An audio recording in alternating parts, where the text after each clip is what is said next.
Bienvenidos en la segunda jornada de las charlas del Festival de Cine en Madrid. El Cañonazo está orgulloso de ser sede en esta ocasión, en esta 31ª edición del Festival de Cine de Madrid. Y también nos gusta mucho ser un foro de encuentro entre profesionales multidisciplinares. Pues bien, en esta ocasión, esa multidisciplinaridad, vaya palabra, la tenemos representada con la Asociación de Montadores Audiovisuales de España, en concreto con Vanessa Marimbert y Carlos de Couto, y aquí estamos precisamente para eso, para ser ese lugar de encuentro, para enriquecernos mutuamente con el conocimiento de los profesionales y, sin más, os dejo la palabra. Muchas gracias. Gracias, Luis. Ya lo ha dicho Luis todo. Yo, por mi parte, decir del festival, dar las gracias a AMAE, muy especialmente a David Huergo, que está ahí al pie del cañón haciendo que se escuche el nombre de los montadores y las montadoras españolas. Así que nada más, chicas, muchas gracias y al resto vamos a disfrutar ya. Gracias. Gracias. Bueno, buenos días. Carmen y yo venimos un poco en representación de la Asociación de Montadores AMAE. Es una asociación relativamente joven, pero que era muy necesaria para difundir un poco nuestro trabajo, que hasta ahora pues hemos sido los hombres de las cavernas, ¿no?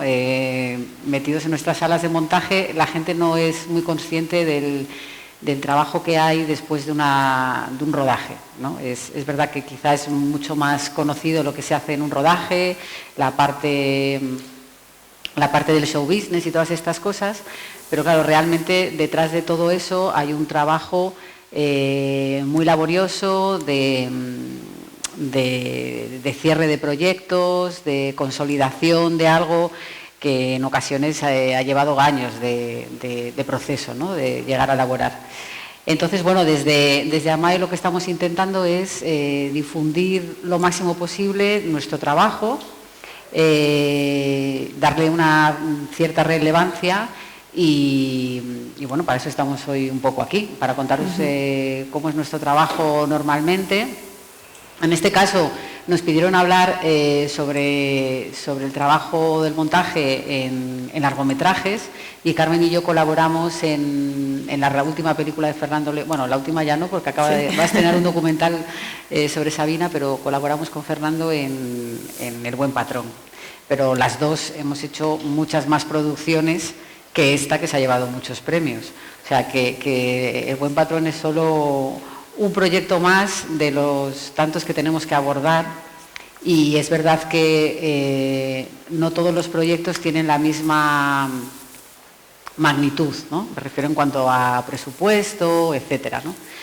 Nosotros queríamos contaros sobre todo cómo es nuestro día a día y sobre todo aportar un granito de arena, porque igual algunos de vosotros ya habéis rodado películas o estáis en ello o estáis haciendo vuestros primeros cortos y creo que es muy importante que sepáis cómo se hacen o cómo se deberían hacer las cosas en el proceso de la postproducción para finalizar vuestra obra lo mejor posible.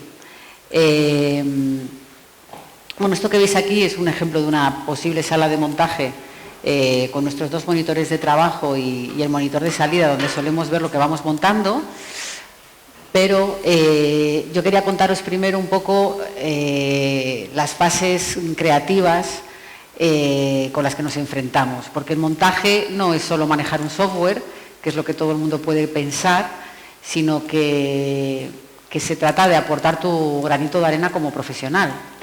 Este granito de arena, para mi gusto, o sea, tú tienes que marcar la diferencia con la parte creativa, porque el software hay mucha gente que lo maneja, ¿no? Entonces, manejar un software es maravilloso, manejar dos, pues mejor, tres, fantástico, pero creo que el punto que te puede hacer diferenciador con respecto a otras personas es el que tú aportes a nivel creativo. ¿Cómo aportamos a nivel creativo los montadores? Pues esto es lo que os queríamos contar un poco, ¿no? Consideramos que es muy importante cuando abordas un proyecto audiovisual, sobre todo un largometraje, tener contacto con el montador desde el principio, ¿no? porque en esas primeras lecturas de guión, a veces desde postproducción podemos aportar nuestro granito de arena. Ya sea estando muy al día de cómo va a ser esa película, cómo se va a rodar, cómo van a ser los proyectos, cómo va a ser el rodaje, pero muchas veces esa primera lectura nosotros ya vemos cosas que puede que narrativamente vayan a dar problemas, ¿no? Cosas que, oye, ¿esto cómo lo vais a rodar? ¿Cómo lo estáis enfocando? Pues a través de este efecto, a través de esto otro. Entonces, muchas veces en ese primer contacto, en esa primera lectura de guión abstracta, tú ya estás viendo cosas que le puedes decir al director o que podéis poner en común para que luego no sea un marrón en la postproducción, ¿no? Entonces, hay un primer contacto en la lectura de guión. Lo más deseable es que se nos invite a la primera lectura de guión que se hace con todo el equipo, igual que están los directores de fotografía, script, efectos, etcétera, etcétera. Lo ideal es que el montador esté ya en estas primeras lecturas de guión, porque siempre va a haber algo que poder decir y sobre todo te vas empapando ya del proyecto en el que te vas a pasar varios meses trabajando encerrado en una sala. Porque no olvidemos que si una película como media en España se están haciendo rodajes de 6, 7 semanas, pensad que en montaje podemos llegar a estar hasta 4 meses trabajando en la película, con lo cual es muchísimo más tiempo que lo que se tarda en rodar. Así que nuestro contacto es continuo con la obra, ¿no?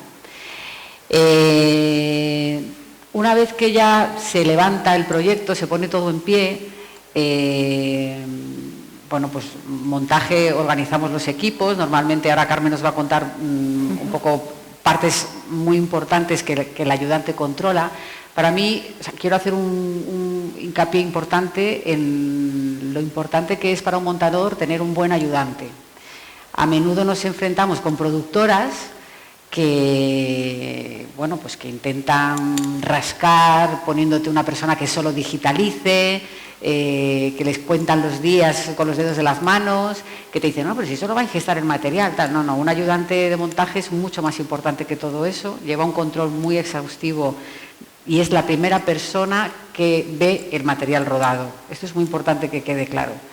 Y lleva a cabo una serie de procesos que os va a contar ahora Carmen, que son importantísimos, con lo cual para un montador, un ayudante son tus segundos ojos, ¿no? Igual que para un director de fotografía, los operadores, etcétera, etcétera, ¿no? Con lo cual un ayudante se hace necesario que sea gente con experiencia y que no sea gente que únicamente ingeste el material en un ordenador, sino que tiene muchos otros papeles que me gustaría que ahora Carmen nos contase.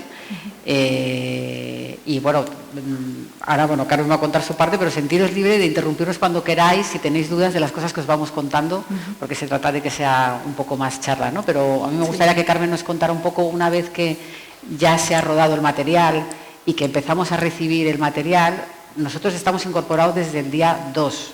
El día 1 se empieza a rodar, el día 2 el ayudante ya está recibiendo el material del primer día de rodaje y controlando que está todo bien.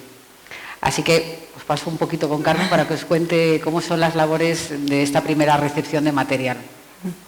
Pues bueno, como decía Vanessa también, o sea, aunque nosotros nos incorporamos el mismo día, o sea, el día 2 de rodaje, también es necesario, aparte de esa reunión previa que tienen con montaje, que es como más creativa, la parte de gestionar un poco el workflow que se va a llevar como una parte más técnica con el ayudante.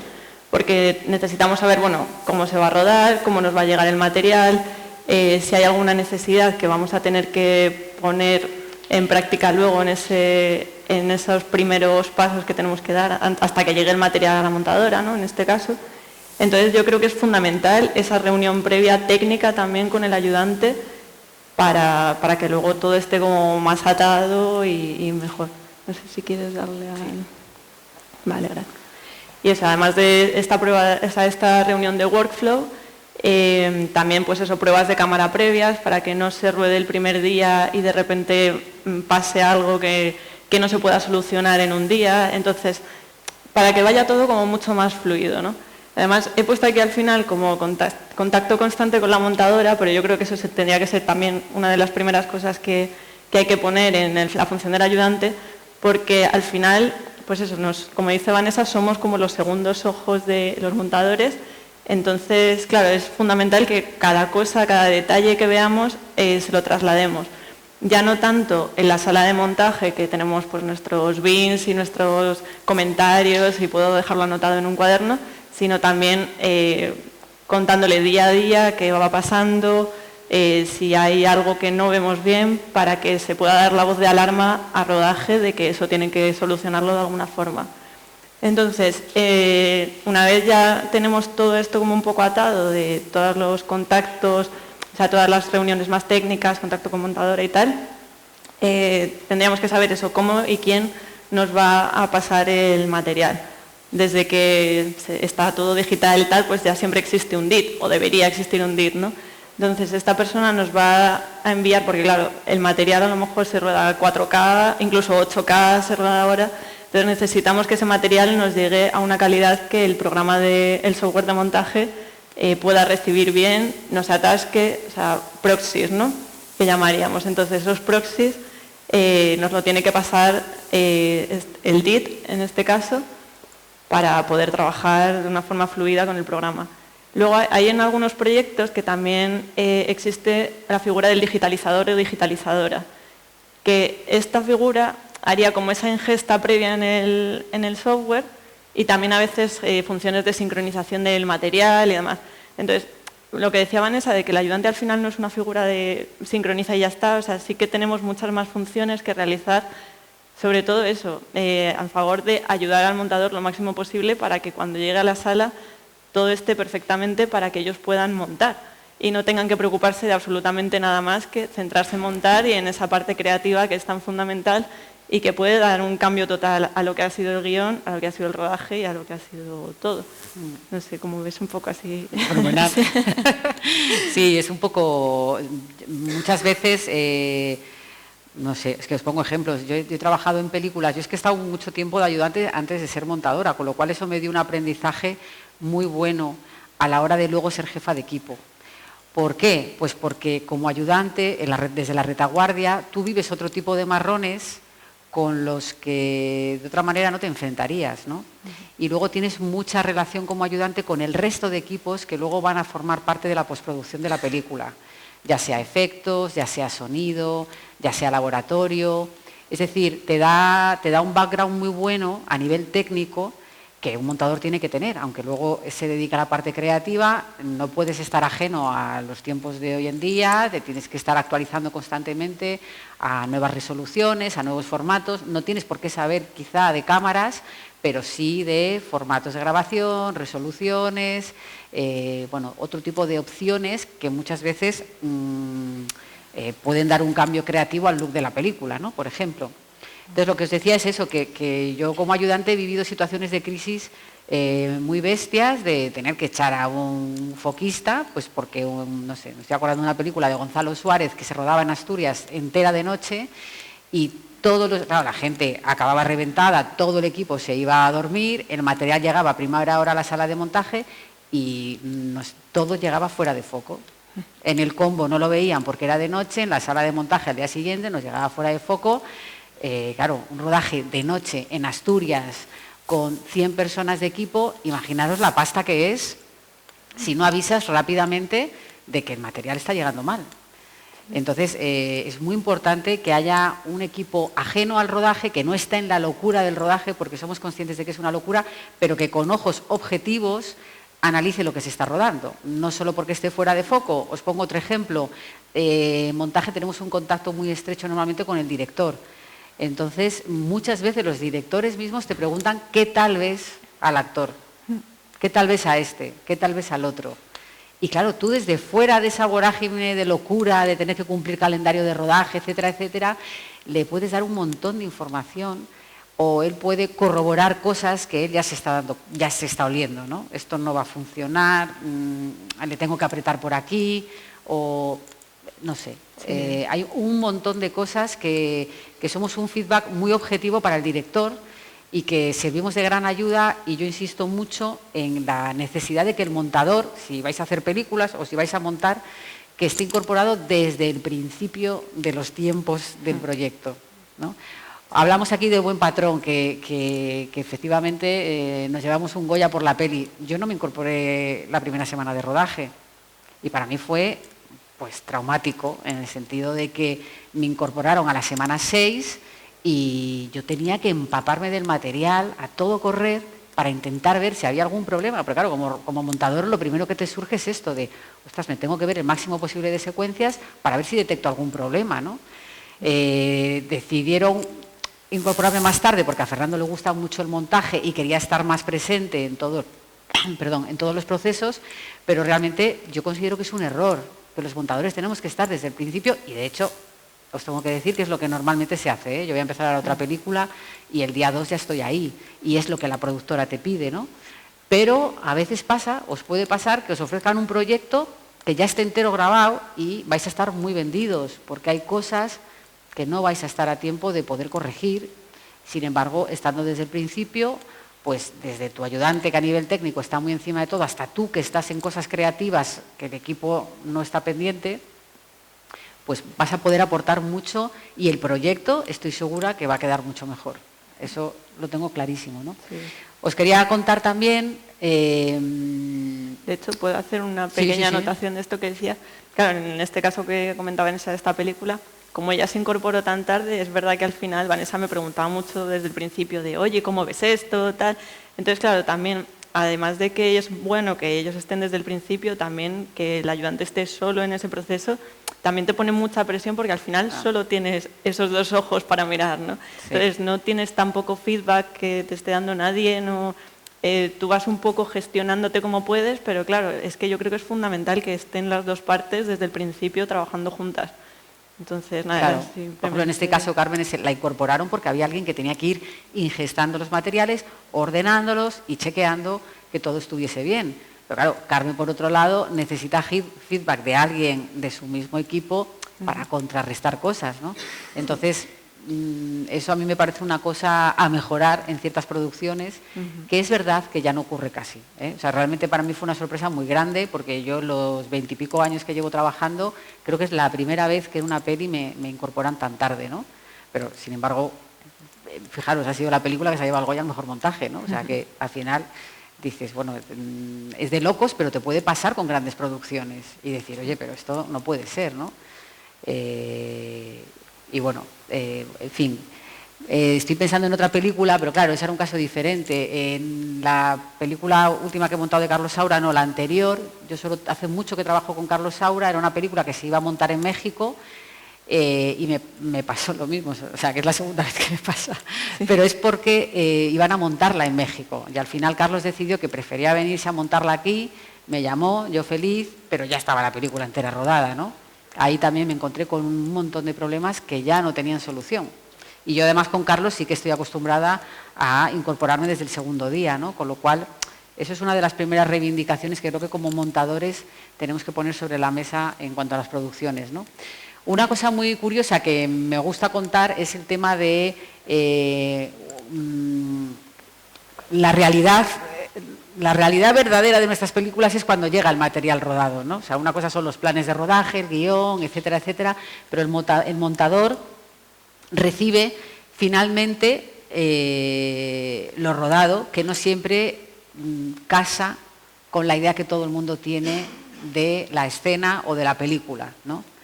Esto es importante señalarlo porque los rodajes pueden pasar un montón de vicisitudes de todo tipo, no sé, climatológicas, técnicas, etcétera, etcétera, que hacen que no siempre el material se haya podido hacer como se pensaba, ¿no? Entonces es muy importante el tema de que en la sala de montaje aterriza el material que tienes y no tienes otro. Eso es lo que hay, ¿no? Entonces es importante que subrayar que con ese material, que es la realidad que tenemos, hay que solucionar la secuencia, ¿no? O hay que solucionar el proyecto. A mí me gusta contar también que nosotros trabajamos por secuencias, es decir, trabajamos primero unidades muy pequeñas narrativas, nos enfrentamos al material montando secuencia a secuencia, porque como sabéis en cine no se rueda cronológicamente, normalmente manda a la producción y por temas de producción pues en función de las localizaciones se van grabando las secuencias, pero normalmente son de manera desordenada, ¿no? Algunos directores se pueden permitir el lujo de grabar cronológicamente como Ken Loach, pero eso es Ken Loach y alguno más, pero pocos. Lo normal es que mande la producción. Con lo cual, como montador, vas abordando el trabajo secuencia a secuencia. En este tema de montaje por secuencias es curioso porque tiendes a montar las cosas largas, ¿no? Tiendes a que esa secuencia quede bonita, se entienda, te la lees, ves un poco lo que se está buscando, tú ya te has leído el guión 2 o 3 veces previamente y abordas el trabajo secuencia a secuencia. Ahí igual Carmen nos puede contar que les usamos mucho de apoyo para pedirles un montón de cosas, ¿no? Tipo, no sé, ambientes, sí. Cosas para... Bueno, si quieres, sí, cuéntalo tú. Nada, que sí, en este caso también, por hablar un poco de tema de organización del proyecto, es verdad que cada montador al final pide cosas un poco diferentes, pero todos sí que quieren al final que esté todo organizado por secuencias, como dice Vanessa, porque al final es la forma más sencilla de montar. Y sí, una vez eso, pues... También eso depende, es lo que decía, de tener el contacto ese con el montador o montadora, porque al final te va a explicar mucho qué necesita. Y hay algunos que a lo mejor prefieren buscar los efectos, pero también dices, pues si los buscamos nosotros como ayudantes, es una parte que le estamos quitando, efectos de sonido, quiere decir. Si hubiese efectos también visuales, pues a lo mejor también podemos hacer maquetillas previas, ¿no? Para que luego, una vez que se pueda enseñar al director o productores, pues que quede un poco mejor, más vistoso, ¿no? Sí. Antes de que pase por postproducción. Entonces, nada, en principio esos serían necesidades más, yo creo, de buscar efectos, a lo mejor, pues, por ejemplo, bueno, voy a contar el ejemplo de Vanessa, por ejemplo, ella se quiere ver como todo el material en secuencia y, o sea, todo el material de esa secuencia, por ejemplo, pues, en una misma secuencia, como darle el play y poder ir viéndoselo y tomar eso, continuidad y tomando sus notas y tal. Entonces, pues eso es otro tipo de cosas que a lo mejor te pueden pedir para que sea más fácil su trabajo y que no tenga que ir clip a clip mirando todo lo que se ha rodado, ¿no?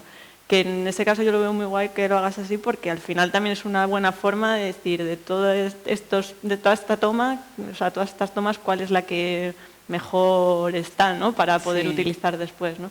Y también una buena forma de tomar nota. Esto es herencia un poco de la vieja guardia, ¿no? Porque claro, yo soy más mayor que Carmen, he sido ayudante antes que ella, he trabajado con montadores que ahora son mayores y que yo en la escuela de cine tuve oportunidad de hacer algún proyecto con película. Es verdad que cuando ya salí a trabajar como montadora acababan de salir los softwares de edición y por eso la gente que salíamos de la escuela de cine rápidamente encontrábamos trabajo, porque era muy difícil meterte en la industria cinematográfica, que era como muy familiar, muy de contactos, tenías que conocer a gente.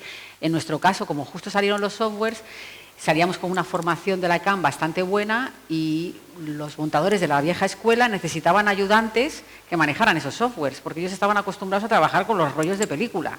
Con lo cual, era como necesitamos ayudantes que manejen los softwares de edición no lineal, porque claro, ellos tenían el know-how de cómo montar, pero necesitaban ayudantes que técnicamente estuviesen al día, ¿no? Entonces, ahí una hornada grande de gente de la ICAM conseguimos empezar como ayudantes, que ese fue mi caso, ¿no? Y eso de lo que comentaba Carmen, hacemos un primer visionado de todo el material rodado por secuencia. ¿Qué quiere decir esto? Pues que tú ves de un vistazo qué planos se han rodado para cada secuencia. No te pones a montar directamente. Sí. Por ejemplo, en relación con el vuestro con script. Importantísimo, importantísimo. Yo había empezado una película y he hablado ayer con la script y le he dicho, para mí tú eres mis ojos en rodaje, ¿no? Es muy, muy importante. Y no tanto lo que se conoce como esencial de una script, que es que esté vigilando, velando por la continuidad, por el raccord. No se trata solo de eso. Tú, como montador, no puedes estar llamando todos los días al director molestándole de ¿cómo ves al actor? Bueno, no, o sea, está en un tinglao súper estresado. Entonces, yo lo que le suelo pedir a las scripts es, por favor, cualquier acotación que tú oigas entre el director, que te la diga a ti o que se lo diga al director de foto, o si repetís 20 veces, a veces en montaje no tenemos claro por qué estáis venga a repetir. Y resulta que es porque el director no ha conseguido tal reacción que está buscando, ¿no? Entonces yo todas estas cosas le digo a la script, no te cortes, apúntamelo. O ¿sabes? Porque eso a mí me ayuda a la hora de abordar la secuencia a ir mucho más rápido. Me queda claro qué es lo que está persiguiendo el director y a la hora de buscar el material y de mirar el material, ya estoy mirando el material con otros ojos, ¿no? O, no sé, cuando te dan una toma por buena, también ves el gusto del director, ¿no? Entiendo que esa labor de organizar y de seleccionar todos los clips, acorde también a las montajes del script, es del ayudante. Sí, totalmente, sí, sí. Como el ayudante es la persona que dice, pues hay 5 tomas de la misma escena, Sí. Cada una de ellas tiene diferentes Acotaciones, con notas, y normalmente lo dejamos escrito, Carmen lo deja escrito en nuestro software.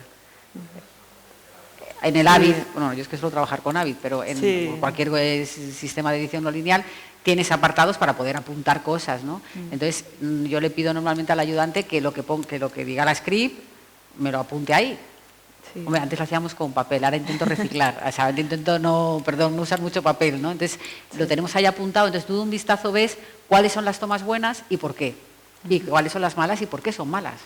Pero claro, en los sistemas de edición no lineal lo que nos han permitido es que, pensad que antes, cuando se trabajaba con película, se positivaban solo las tomas buenas, el montador solo trabajaba con las tomas buenas.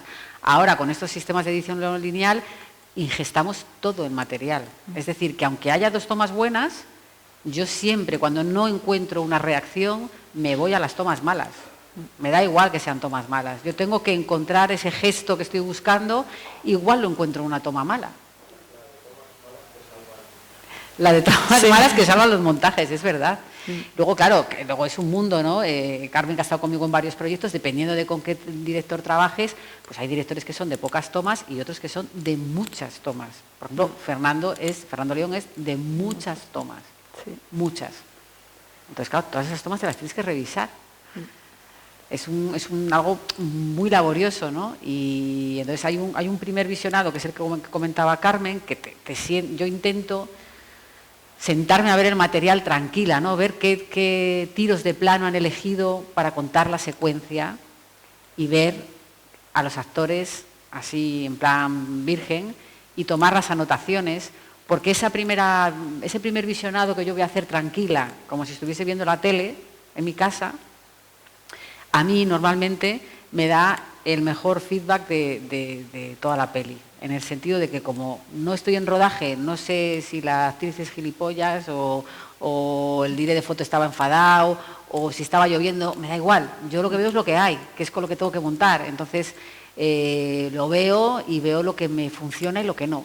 Entonces es la primera vez que lo ves y yo ahí tomo un montón de notas, porque si me parece que un actor está pasado en la primera vuelta, es que está muy pasado, por ejemplo, ¿no? Entonces, ¿por qué le doy tanta importancia a estas primeras notas? Porque luego, de tanto ver el material, te acostumbras a ver las cosas y te parece que está todo bien y no está todo bien. Porque esta primera impresión que te has llevado tú es la que se va a llevar el espectador en casa cuando esté viendo la serie y diga, uff, cómo están los actores de pasados, o qué poco expresivos, o no me infunde nada este personaje, ¿no? Esas cosas son de primeras impresiones, son de piel, ¿no? Entonces, por ejemplo, es una de las cosas que yo le pido a Carmen, ponme las tomas buenas seguidas y todos los planos que se hayan rodado para cada secuencia. Y entonces me lo veo tranquilamente y ahí aprovecho y empiezo a abordar el trabajo de la secuencia, ¿no?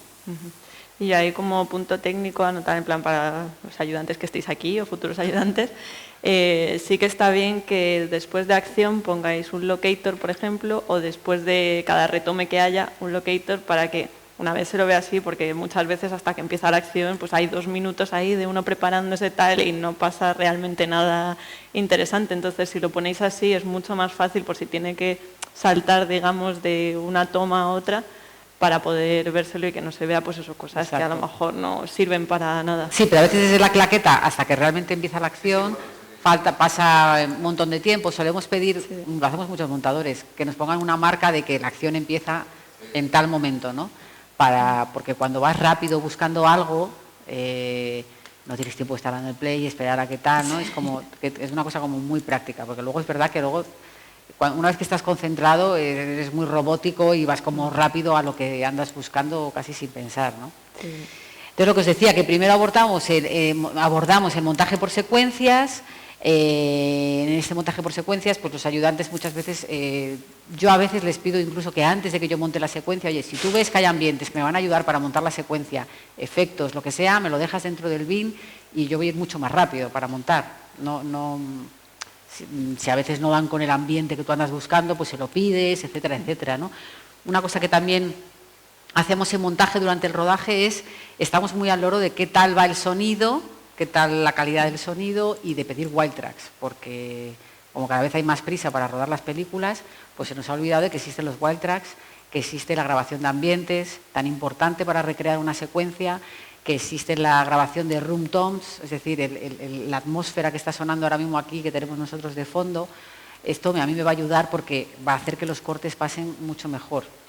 Si yo tengo un fondo raccord que tiene que ver con el fondo en el que se ha grabado nuestro diálogo, pues el montaje luego va a pasar mucho mejor, ¿no? Son pequeños detalles que si yo veo que a lo largo que va avanzando el rodaje, que casi no nos llegan ambientes, wild tracks y tal, pues muchas veces es Carmen, porfa, llama a rodaje a ver si, por favor, pueden echarle ratos de parón a grabar estos sonidos que a nosotras luego nos facilitan muchísimo y hacen que tu presentación final del proyecto sea mucho mejor. Aunque luego es verdad que nosotros tiramos de librerías, sí.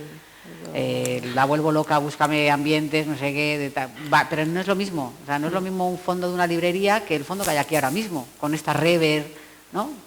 Esto es muy difícil de luego buscar en una librería, ¿no? Ese tipo de cosas. Después del montaje por secuencias llega el primer pegado de nuestra película. Normalmente nosotros montamos a medida que se va rodando, yo intento montar al día, precisamente para dar voz de alarma en caso de que yo detecte algo, yo o Carmen, que no va bien. Entonces intentamos montar al día de manera que cuando se acaba el rodaje, el director está reventado. Reventado es, os aconsejo que digáis siempre a vuestros directores, vete a descansar una semana, si son 2 mejor, pero una semana por lo menos de airearse, ¿no? de bajar un poco revoluciones. Y en esa última semana nosotros ya nos ha dado tiempo a montar la película entera, a tener lo que llamamos primer pegado de la película.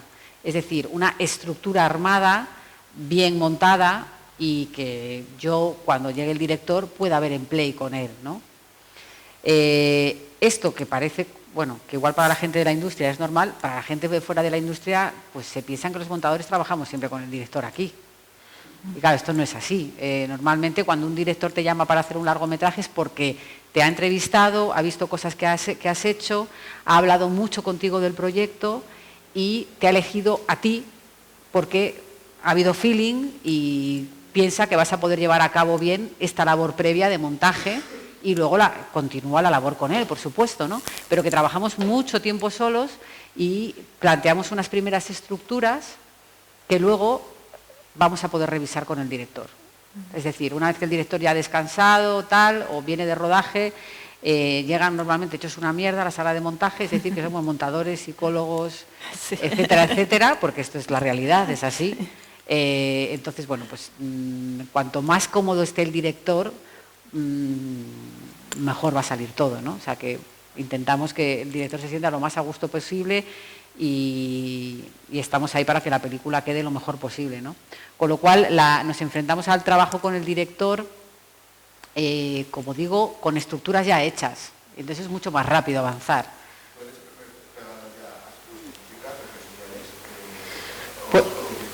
Pues esto depende de dónde estés trabajando. Normalmente en una serie, sí, rotundo.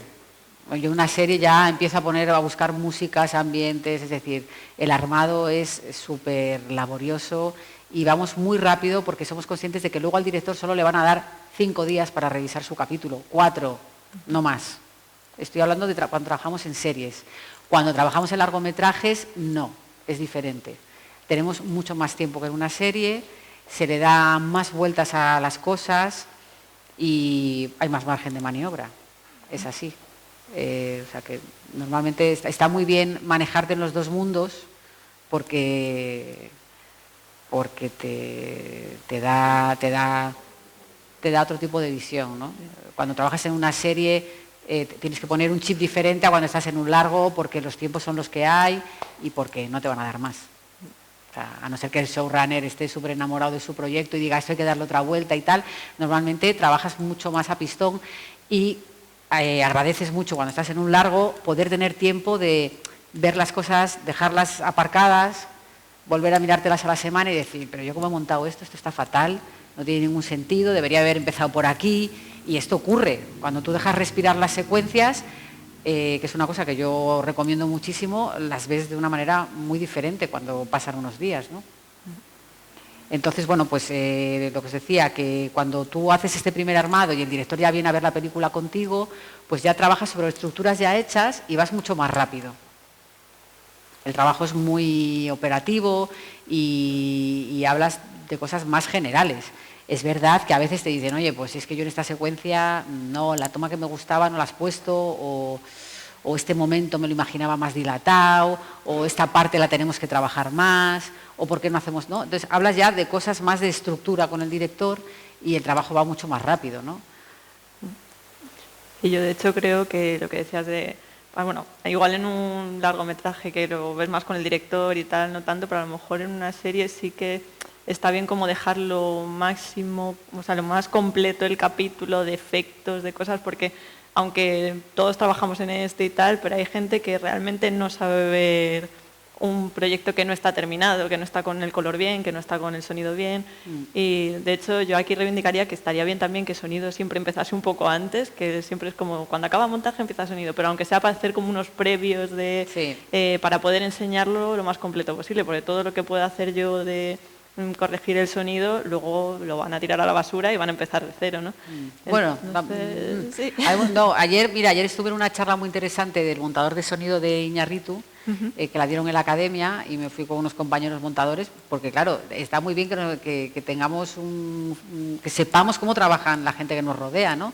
Entonces me fui a ver una charla de un montador de sonido que me pareció súper interesante y me encantó oír de un montador de sonido que ha ganado un Oscar, que decir a una sala repleta de montadores de sonido, cuando un montador de imagen nos da un timeline con un sonido, con unas músicas que entran en un sitio, con unos efectos que entran en otro, es que el montador de imagen lleva muchos meses trabajando en la imagen, encerrado con el director. No lo tiréis a la basura, eso está ahí por algo, y os puede pasar que luego llegue el director, si tú has tirado a la basura todo el trabajo del montador, y que te diga, esto no es mi película, porque el director ha estado encerrado con el montador de imagen, eligiendo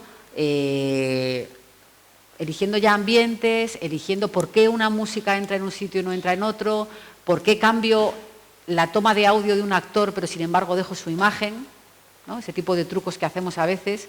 Es una cosa muy laboriosa que un montador de sonido no puede tirar a la basura. No se trata de que las cosas suenen fenomenal, se tratan de que las cosas suenen como tienen que sonar en esa película, y por eso hay personas que se han tirado ahí 4 meses montándola, ¿no? Entonces me encantó oír de un montador de sonido es oro lo que un montador te da, de ahí tú tienes que mejorarlo, pero no puedes descartar lo que te da un montador.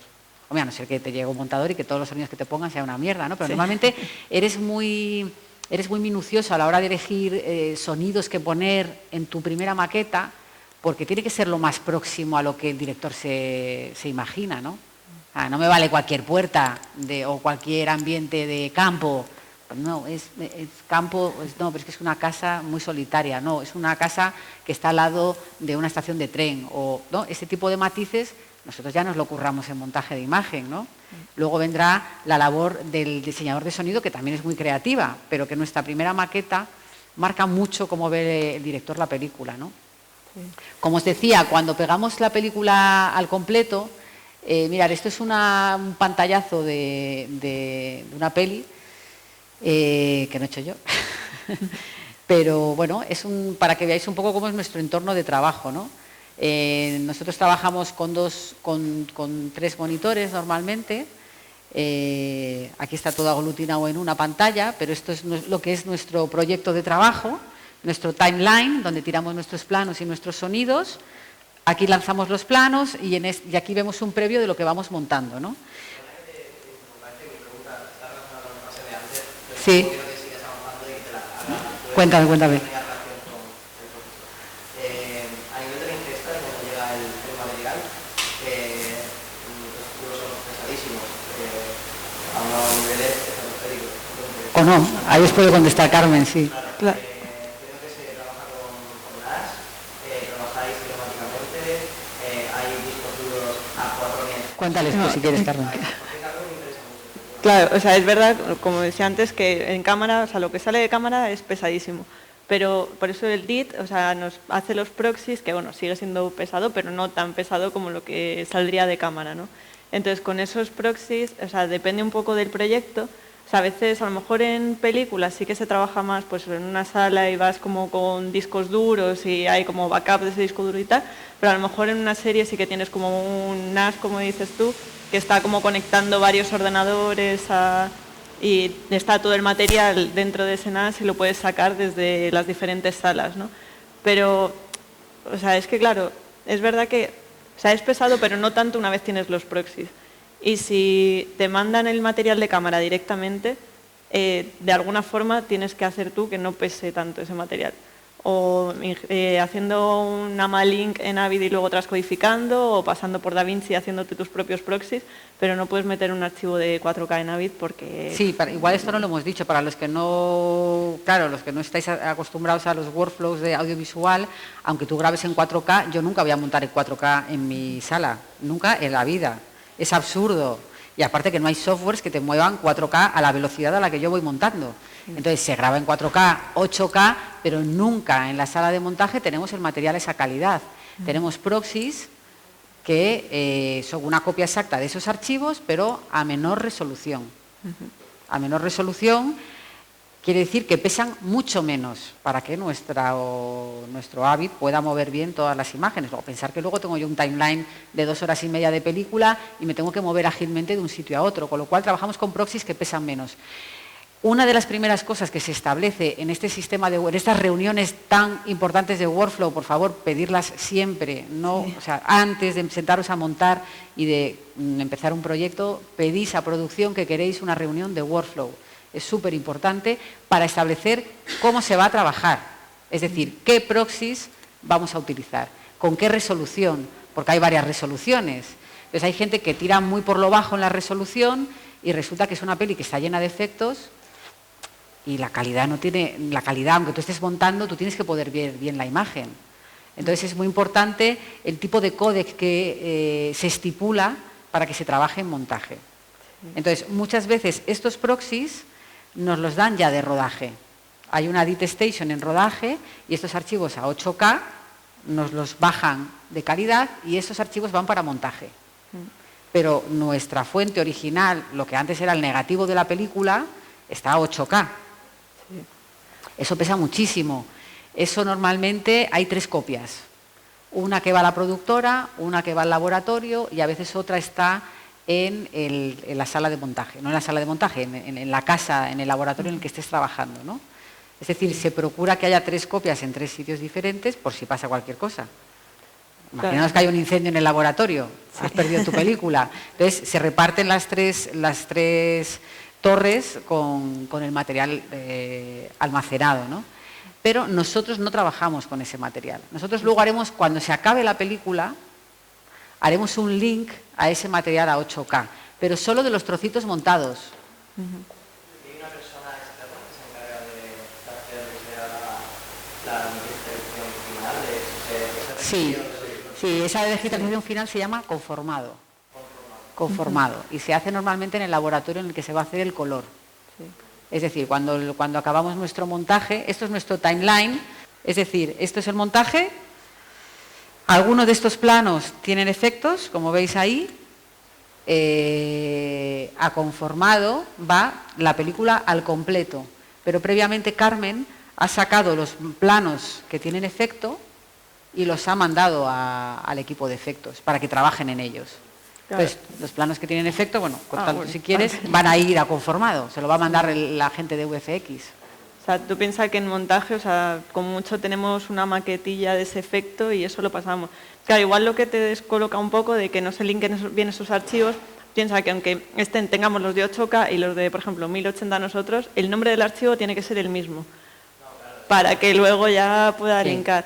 Entonces, claro, o sea, sí. Entonces, claro, o sea, lo que dice Vanessa, una cosa sería conformado y luego los defectos sería pues otra empresa que nos puede pasar a montaje primero un archivo a nuestra calidad que estemos utilizando para que lo vea el director, si le gusta cómo queda y tal, pero luego ellos tendrán que sacar un archivo a la calidad de salida que se vaya a sacar la película para conformado y ellos ya lo meterán ahí. Entonces, esto es una de las razones por las que es tan importante en montaje ser ordenado. sí. Y si no lo eres, o haz que tengas un ayudante que lo es. O sea, es así. Yo, por ejemplo, cuando era ayudante era súper minuciosa, le echaba unas broncas al montador con el que trabajaba, pero has cambiado el montaje, no me has avisado, y había... Y entonces tú eres la que mandas los materiales a todos los equipos, ¿no? Y entonces yo era como muy tal. Y a mí me acuerdo que me contaron, cuando pases a montar, vas a alucinar porque te va a dar igual todo esto, que por lo que eres tan minuciosa, porque estás a otra cosa, ¿no? Y es verdad, como yo he sido ayudante, valoro mucho pues la labor de Carmen, ¿no? Porque ellos están detrás tuyo con cosas muy minuciosas que tú estás a lo creativo. Entonces necesitas de alguien contigo que esté a que esta organización vaya como un reloj, porque en cuanto haya un plano mal nombrado, ya la cadena se va a la mierda. O sea, si tú mandas a conformar una película y resulta que no pueden leer en conformado el nombre de los archivos, no pueden meter a mano, planito a planito, Sí. una película que puede tener 2000 cortes. Más que nada porque el presupuesto, bueno, ya te echan, no te vuelven a llamar para otra película, ¿no? Pero que hay un montón de cosas a controlar desde el principio y la gente no es consciente de ello. Y sobre todo en las producciones más amateurs, a veces te encuentras con situaciones surrealistas de, no me puedo creer, es que nadie ha pensado en la nomenclatura de los planos. Hay 3 cámaras y las 3 cámaras, los planos se llaman igual. ¿Y ahora cómo hacemos? Pues, ¿no? Y entonces, claro, también te digo, el equipo de cámara, hay equipos de cámara muy profesionales que también les da igual la pospo. O sea, cada uno va a lo suyo, a hacer bien su curro. Por eso es tan importante una reunión de workflow y por eso ahora está tan de moda la figura del coordinador de postproducción, porque se han dado cuenta las producciones que si no estaban perdiendo dinero. Que se producen situaciones del tipo eso, 3 cámaras, las 3 cámaras con el mismo nombre de plano. Ya, vale, ¿cuál es la cámara A? Pues cuando tienes que hacer el conformado final, eso es la locura total y se pasan semanas haciendo el conformado y esto es una ruina para la productora. Entonces, al final, cuando haces las cosas bien desde el principio, que es la base del montaje, si eres organizado desde el principio, lo tienes todo bien estructurado, eso te quita un montón de trabajo. Un montón. Sí, yo siempre digo, como ayudante, o sea, lo fundamental es ser organizado, porque, o sea, aunque en tu casa seas un desastre, pero en la sala de montaje, o sea, tienes que ser la persona más ordenada del mundo y resolutivo también, pues. Sí, yo creo que también. son como los 2 pilares básicos de la ayuda. Reaccionar rápido a situaciones que las hay, aunque penséis que trabajamos sentados, hay situaciones de estrés. Sí. De quieren mañana ver un primer montaje y dices, ostras, ¿sabes? Sí. Entonces, bueno, es verdad que hay que ser muy ordenado, porque cuanto más ordenado seas, estableces un sistema de trabajo que luego va como un reloj y ya luego te despreocupas. O sea, no... Hay gente, por ejemplo, que está muy a favor de sistemas de edición que de primeras te traga cualquier tipo de formato, ¿no? No sé, móvil, 1080, no sé qué, tal cual. Y claro, luego te vuelves loco para cuando tienes que dar salida a ese proyecto con un formato final, te vuelves loco.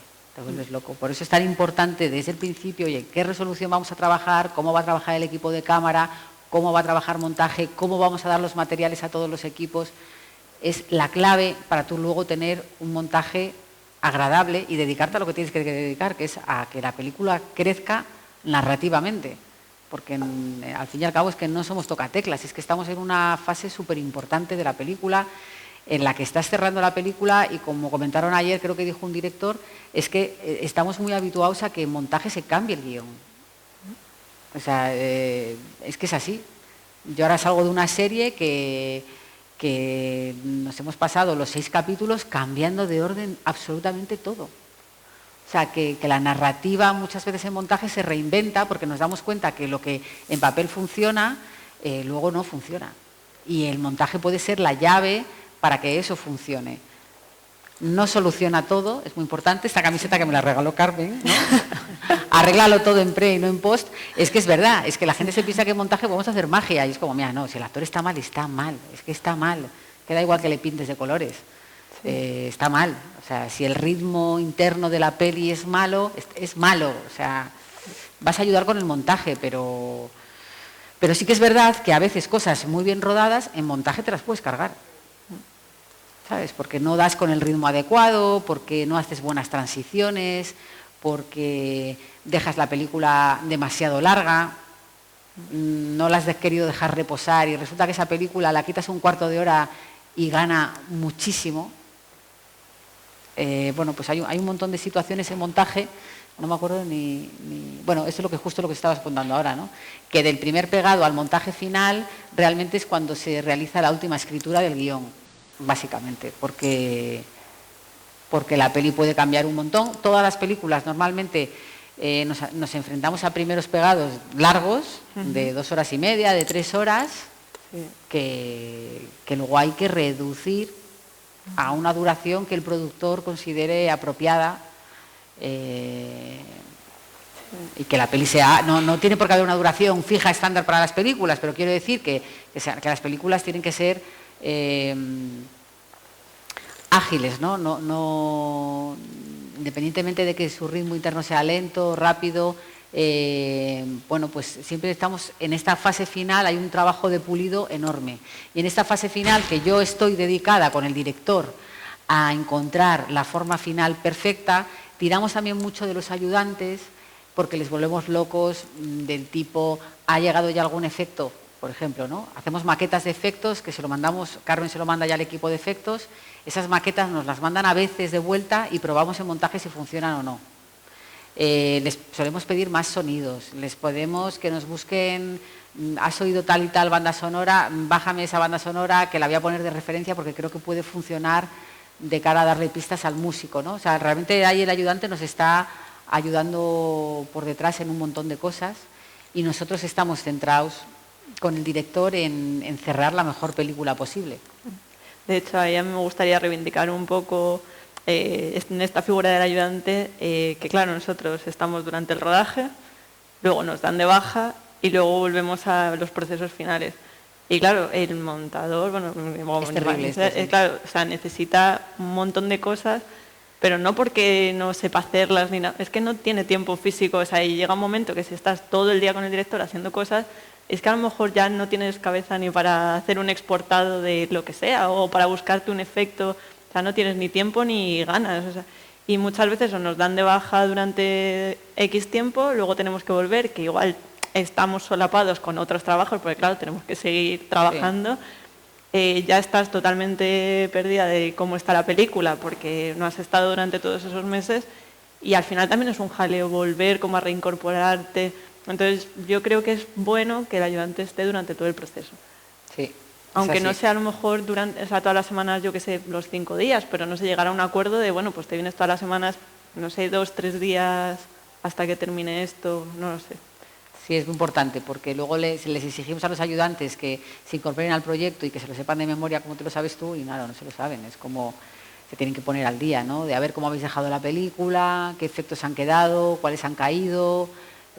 Bueno, es una de las reivindicaciones que normalmente nos pasa más en largometrajes, que mantienen al ayudante durante todo el rodaje, quizá una semana o 2 más, y cuando ya estamos metidos el director y el montador en el meollo de montar sobre esa primera estructura que os comentaba, normalmente te dan de baja al ayudante y no le llaman hasta los procesos finales, con lo cual ahí estás solo.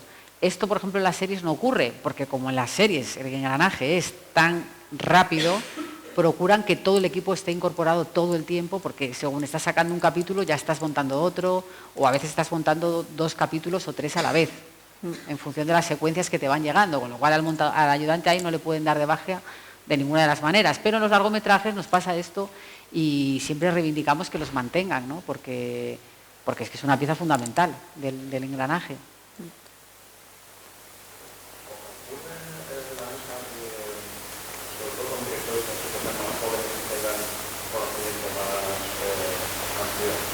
Que te pidan puntualmente, pásame los freestyles de estos planos para hacer yo un poquito diversión y después... Sí, hay de todo, no ocurre, a mí no me ocurre mucho, o sea, igual a nivel más amateur se tiende a eso, ¿no? La gente es más insegura y quiere como llevar un control más férreo de lo que acaba de hacer porque es su primer bebé, etcétera, etcétera, ¿no? Pero a nivel profesional no suele pasar. Sí que pasa que el director quiere tener acceso a los dailies. Los dailies de rodaje es pues, lo que se rueda cada día, pues quiere poder verlo en su casa, porque está conmigo trabajando en sala y de repente en su casa tranquilamente le apetece ver él todo el material y te dice, oye, pues he encontrado una toma que me gusta más, que no la había dado por buena, pero me he dado cuenta que está mejor aquí la actriz por esto, ¿no? Lo ve contigo, ¿eh? O sea, a mí muchas veces me dicen, oye, vamos a volver a verlo juntos. Venga, y lo ves, y debates sobre el material, o sea, que no es que tú estés ahí como un sargento de hierro que no, una estructura, no. Vuelves a ver con él todo lo que sea necesario. Pero es verdad que a veces tranquilamente en su casa les gusta ver el material rodado. No tanto montarlo como ver lo que se rodó. Refrescar la memoria de lo que rodó para esa secuencia, eso sí que a veces pasa. Luego también es que hay directores que les encanta el montaje. Por ejemplo, a Fernando León le encanta el montaje, porque, claro, Fernando afortunadamente siempre hace guiones muy buenos, ¿no? Pero es que lo que más le gusta es creo que ya lo he contado en más entrevistas, ¿no? Es el guión y el montaje, porque él es consciente de que en montaje se reescribe la película. Y entonces pues, le gusta estar mucho más presente en la sala de montaje que cualquier otro director que yo haya conocido. Y hay otros que no aparecen prácticamente, que quieren guardar esa distancia que tenías tú antes cuando él estaba en rodaje, ellos quieren guardarla y van a verte un par de días a la semana. Y está muy bien, porque ellos tienen esa frescura que tú ya estás perdiendo y vienen y revisas el material y vas mucho más a tiro hecho. O sea, que es que hay todo tipo de directores. El abanico es enorme, la verdad. Yo sé también de gente que ha trabajado mucho tiempo en montaje y que luego dirige y que decide no montar. Y me parece maravilloso, porque creo que se pierde mucho...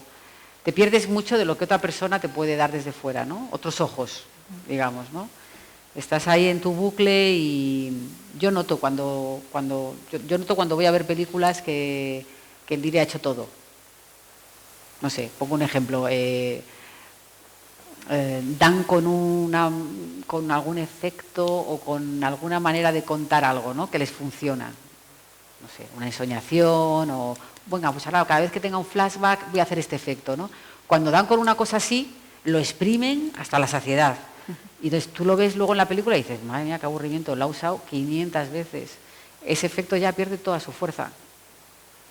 Y sin embargo, si tienes un montador al lado, te va a decir, no lo gastes tanto, utilízalo realmente en los momentos adecuados, pero digamos que tienes otra persona más objetiva que desde fuera te está dando un feedback de cosas que quizá tú ya has perdido la objetividad, ¿no?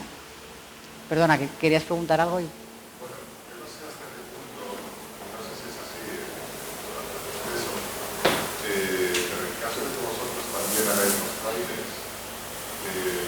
sé si vosotros, durante el proceso de montaje, el proceso habitual, el día a día, ya vais, en caso de haber spoilers, ya vais enganchando o vais detectando las escenas potentes que luego pueden funcionar como elemento de promoción de la película. O no sé si es como se puede decir. No se suele hacer así y es casi por la misma razón que por lo que os estoy contando, que a mí me parece que es conveniente que un director tenga un montador a su lado.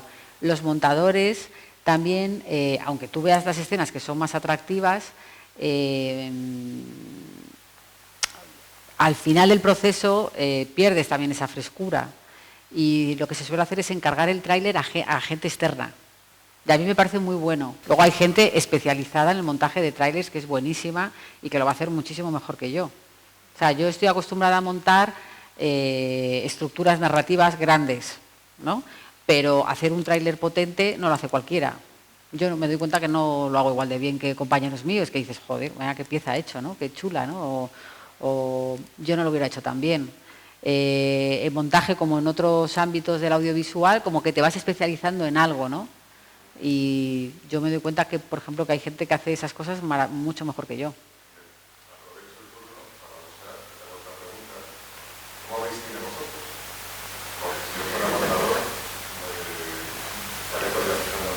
Claro. Yo soy muy buena espectadora, yo me despego muy rápidamente. Cuando algo me gusta me despego súper rápido, es decir, tengo que volver a verlo para decir, ¿por qué me ha gustado tanto esto? Lo tengo que volver a ver. O sea, que yo soy muy buena... Yo sí, pero es verdad que me doy cuenta que no separo cuando algo está mal hecho. Cuando voy al cine me aburro o la peli me parece mala, entonces a los 5 minutos estoy ya, mira cómo han hecho esto, claro, y tal, no sé qué, porque me está aburriendo la película. Entonces yo, no sé otros montadores, pero yo funciono así. Y cuando me gusta, soy como tú y como cualquier otro. O sea, hombre, igual sí que es verdad que a veces digo, mira qué guay esto, pues alguna cosa en concreto sí que me paro a tal, ¿no? Pero yo desconecto muchísimo. Cuando ves tus películas, ya no ves la película nunca más. O sea, cuando ves algo que has montado tú, yo por ejemplo veo El Buen Patrón y yo no la veo como vosotros. Yo ya la he visto tantas veces que veo cada corte, las secuencias que me duelen y que no me gustan en el montaje, cada vez me duelen más. Es decir, prefiero no verla. Pero bueno, pero por un poco porque a los montadores nos pasa una cosa que creo que también a los directores, y es que no acabaríamos nunca el montaje. Siempre estaríamos corrigiendo pequeñas cosas, ¿no? Entonces hay un momento en el que tienes que... Luego es verdad que hay películas que has hecho que te gustan mucho, que yo no me canso de verlas, es verdad. O sea, que es que hay un poco los dos tipos de proyectos, ¿no? A veces estás súper saturado y no lo quieres volver a ver, o te invitan a pases y dices, madre mía, o sea, estás todo el rato viendo cómo has hecho el corte, dónde lo has hecho y tal. Sin embargo, cuando vas al estreno de algo que ha montado un amigo tuyo, pues te dejas llevar, ¿no? Estás viendo la película y encantado.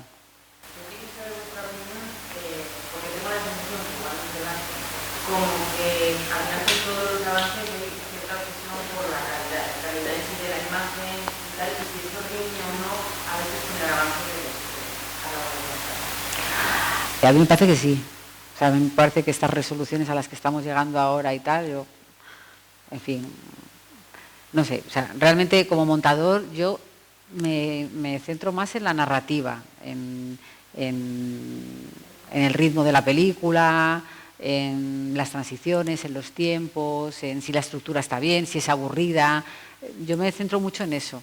Lo técnico lo tengo que saber, pero me da un poco igual. Yo me acuerdo con el cambio a las nuevas cámaras, los nuevos, o sea, digo, de la película a las cámaras digitales, yo ahí todavía era ayudante y notamos un cambio brutal. Nos parecía que estábamos viendo la tele. Pero bueno, ahora ya hay objetivos mejores, con buenos trasfocos, bueno, no sé, que en realidad la calidad es importante, pero para mí es mucho más importante el cómo cuentas las historias, ¿no? A veces ves cosas de muy mala calidad, bueno, muy mala calidad, de una calidad que igual un director de foto no aceptaría y es una película fantástica. Y a mí lo que me atrapa es la historia, a mí, no sé.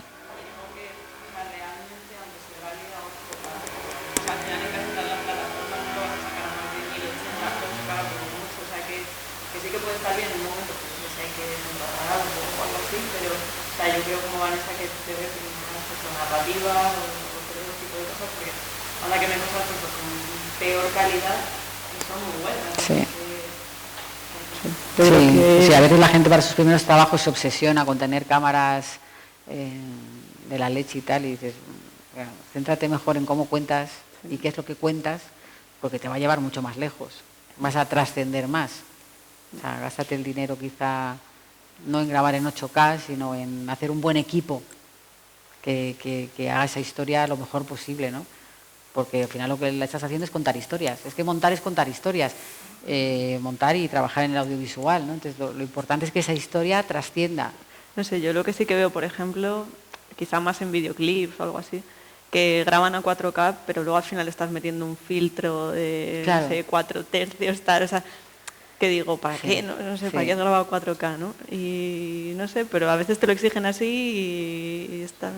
Parte del negocio que hay, claro, es como, o sea, nosotros podríamos montar con el primer AVI, podríamos seguir montando a día de hoy. Sí. O sea, no necesitamos el AVI 10.5. Sí. Bueno, pero al final no siempre, pero lo tienes que tener porque, o sea, es que si no, esas cosas, te conectas con el ordenador y al final pues tienes que ir aceptando y pagando de licencia. Sí. Yo la verdad que por exportaciones prefiero el nuevo, porque tardan 10 minutos y antes era 1 hora y media, o sea que sí. Es verdad. Sí. No entendía toda la parte de metadata que tenemos ahora, pero que para aportar, sí. Una entrada, salida y... Sí, es a lo que iba antes, que Mira, el otro día me contaban que nos habían mandado los efectos de una serie en la que estoy trabajando y un coordinador me decía, pues es que están cutres los efectos, ¿no? De una casa bastante buena.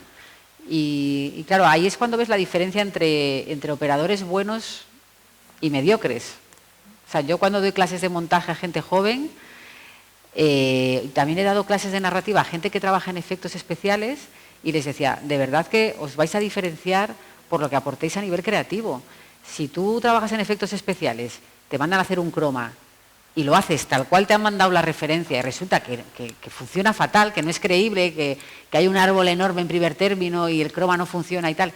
Y tú dices, que como me lo han mandado así, y dices, bueno, pero también estamos aquí para aportar algo desde el lado creativo, ¿no? Es decir, yo se lo mando a alguien de efectos que es él el que me va a sugerir, oye, aquí deberíamos grabar reflejos para que los reflejos del coche parezcan reflejos de verdad de la calle, tal. Eres tú el que sabe de eso y eres tú el que creativamente va a hacer que ese efecto quede mejor. Yo siempre pido que la gente aporte. O sea, a mí lo de tocateclas es que nunca lo he entendido, ¿no? Y en montaje es igual. El director te habrá dicho, quiero empezar por tal plano, pero si tú ves que es una mejor opción empezar por otro, tú le tienes que enseñar también la otra opción. La película siempre es del director, o sea, No. De hecho, la gente realmente, para mí, la gente realmente inteligente es la gente que se aprovecha del saber hacer de cada uno de los jefes del departamento. Cuando tú te encuentras con un director que desde el primer día te está diciendo un frame más adelante, yo ya digo, esto va a ir fatal, esto no va a ir nada bien. Porque es gente muy insegura que en vez de decir, a ver, esta señorita sabe mucho de montaje, esta señorita sabe mucho de fotografía, este tío sabe un montón de sonido y este de efectos, me voy a aprovechar de todo lo que sabe cada uno de lo suyo, porque es que yo me paso 300 y pico días al año montando y él rueda una película cada 2 años. Entonces, algo se nos tiene que quedar, es que no deja de ser un oficio, ¿no? Entonces, eso a todos los niveles. Y tú lo ves, cuando estás realmente con gente brillante, hace eso, se aprovecha del saber hacer de cada uno de los jefes de equipo, es así. En cuanto os juntéis con alguien que no es así y que quiere controlar vuestro trabajo, mal. Si un director está en el set pendiente de corregir todo el rato al director de foto cómo ilumina, no puede estar a la dirección de actores. Y al final los muñecos son los que tienen que estar bien, como decimos. Entonces es como, pero deja el cámara, que el tío lleva rodando ya 20 años, déjale, una vez que te enseñe el cuadro, que das el ok, vete con tus actores, que es con quien tienes que estar, ¿no? Así con todo.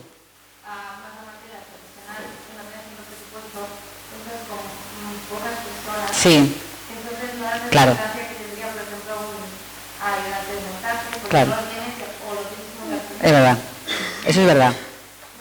Se acostumbra a cosas como que un director esté montando su propia película, ya que a lo mejor luego, cuando vas al canto profesional, no le des tanto valor al montador, ni le des eso de que, vale, has estado montando muchas películas de tu vida porque el propio director las está montando ahora. Sí, pero yo creo que para eso también está bien eso, conocer y escuchar a la gente. Yo, por ejemplo, en un corto que estoy montando ahora, yo le dije a la directora, lo monto, pero sí tengo ayudante, porque al final, digo, tengo un montón de cosas que hacer y me quiero centrar solo en montarlo.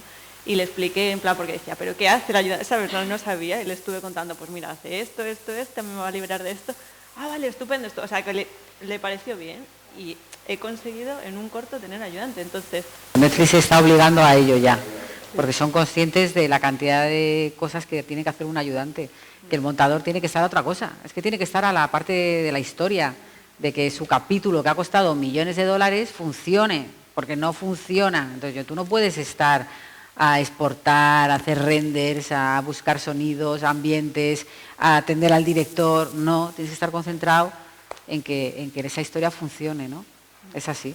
No penséis que lo tenemos que discutir, o sea, es que ni se discute en el sector profesional, hay un montador, hay un ayudante y a veces hay un digitalizador. Es un poco la cadena de trabajo que seguimos.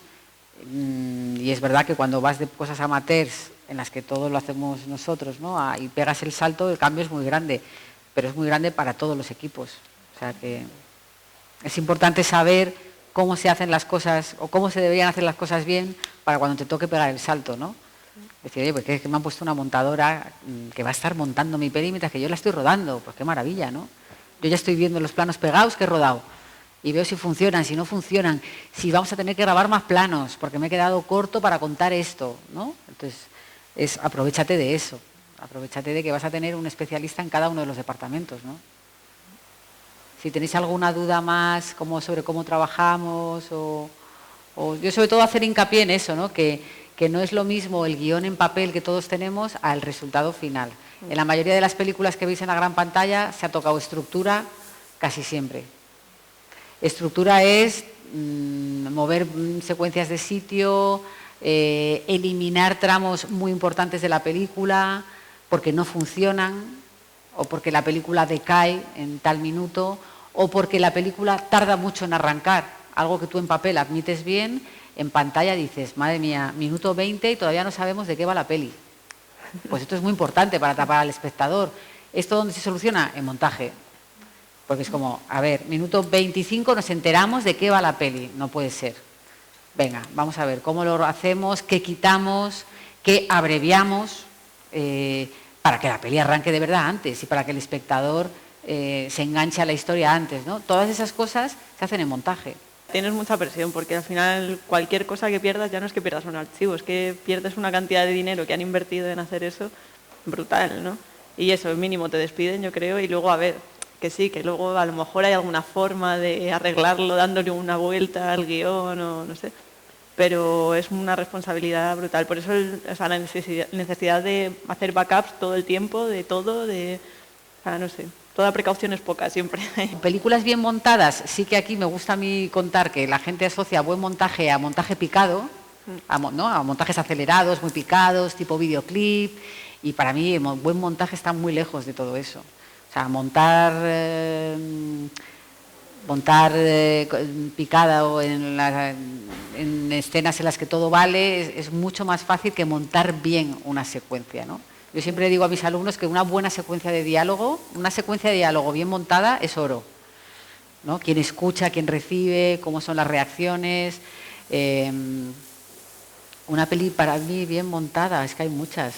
Ya, pero... es que yo creo que, o sea, es más fácil decir cuando una película está mal montada que cuando está bien, porque cuando es invisible al final, ¿no? O sea, tenemos que hacer que sea invisible, ¿no? Para decir, joder. Nunca sabes cómo es el material que ha tenido el montador. Claro. Ese es el problema, que es muy difícil valorar bien un buen montaje. Pero sí que puedes valorar que una peli te gusta cómo está contada, tiene un ritmo bonito, ya sea fuerte o lento, ¿sabes? Pero tiene buenas transiciones, que está hecha con buen gusto, sí que se puede valorar. A mí, por ejemplo, una peli que me encanta es La Gran Belleza, que es una peli que tiene momentos muy histriónicos y muy acelerados y otros muy tranquilos, ¿no? Pero bueno, no sé, hay un montón de pelis que dices, ole, ¿no? Sí. Todas las de Scorsese, por ejemplo, tiene una montadora mujer, Thelma Schumacher, pues a mí son espectaculares de montaje. Pues nada, un placer de haber podido contaros en qué consiste nuestro trabajo y si alguna vez tenéis montador, cuidarle mucho. Sí. Y si sois montadores, pues cuidar a vuestro ayudante. Bueno, que ya nos echan, que estamos aquí. Gracias.